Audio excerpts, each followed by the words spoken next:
with your gains again. But if you have the same player, same piano, you're going to find it's kind of where it's every week, because that's the way you play, that's the way you sing, that's the way the room is, that's the way the speakers are. So I understand properly that if I put this up, yeah, that goes only to the speakers. Yeah. But if I put this up, that goes to the speakers and to the monitors. Exactly. Yeah. Okay. Yeah, that's gonna so boost if everything. I put this up, the monitors won't respond. Exactly. They will stay as they were. Yeah. But if I put this up. Yeah. Okay. Yeah. Exactly.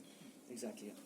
So, all right. So, first section there, and they've color coded it, as you can see, nice and clearly.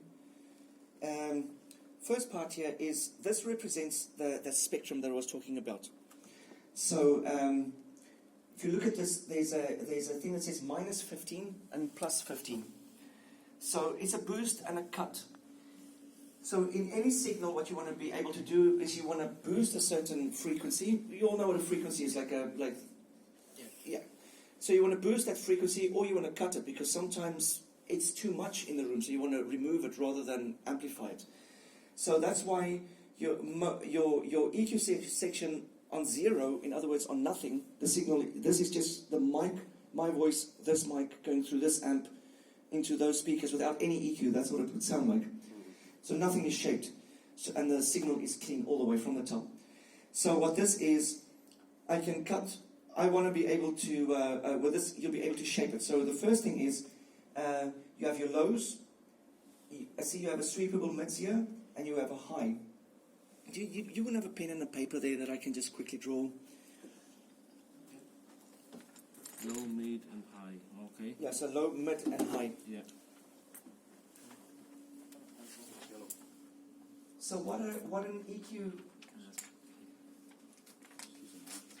Literally, your EQ equalizer. All of you know. You've seen them there, like this kind of thing on old radios and hi-fis. Thank you very much.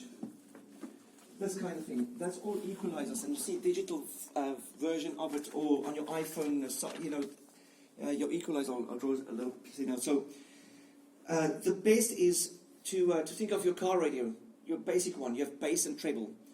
So literally, what that is, it's your spectrum, and they've cut it in half, and they say that's its treble. So if you boost treble, it boosts this half.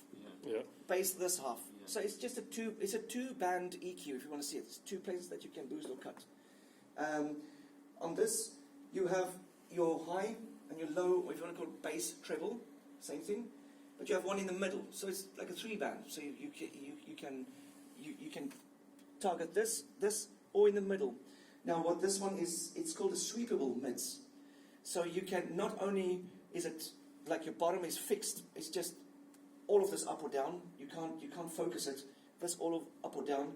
The center one, you can say, well, I want this little bit up or down, or that little bit up or down. You can focus it a little bit. Called sweepable mids. Shifted. Yeah. Left or right. Exactly. So in English, yeah, sweep. So sweep is closer to highs than this. So this is. Can you see? There's a bracket. You guys want to have a look there, so you know that you know what I mean. Then, so see, that's a high, and that's low, and then this is connected, and you see the one. This one there says -15 to 15. Let's get on 12 again. So if you look at the desk, I'm not sure with this desk, but it would be fixed either at 60 hertz or something like that. So this would be 60 hertz up or down, because these are when they design it, these are important frequencies. So they know 60 is a very important frequency, so they embedded one there. This will most probably be something like a 12 kilohertz, give a bit of sharpness.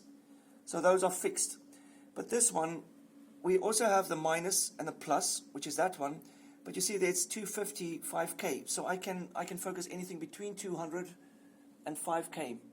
And so if I say 5K is the problem or the good thing, then I put it on 5K and I boost it or I cut it. Yeah. All right. So let's have a listen there. That was the wrong one. So I'm just going to talk normally. So with this one, I expect it to start giving a lot of bass. All right, so you can hear that. 1, 2, 2. Now, in voices, most probably we don't need a normal voice. Male voice would go about 125. Actually, there is a. I'll get to that. I missed that one thing there. you get male voice goes to about 120. So we don't really need theoretically anything lower than 125. I'm going to jump back just after your head amp or your gains. There's a little button there that's a 80 with a little slope there. What that is saying is everything. If you press that in, it ignores everything under 80 hertz because your voice doesn't go down there. So certain things like maybe a guitar, certainly voices. If you had something like a flute, something in the higher range, you can press that, and it just means all the microphones ignore all of that thing. So where the bass guitar would have gone through each and every mic now it doesn't anymore because it ignores on every mic. It ignores that, and so it's not this build-up of the same signal. So that would be your high pass. It's called a high pass filter. So it only passes the high stuff through. So it's a high pass filter.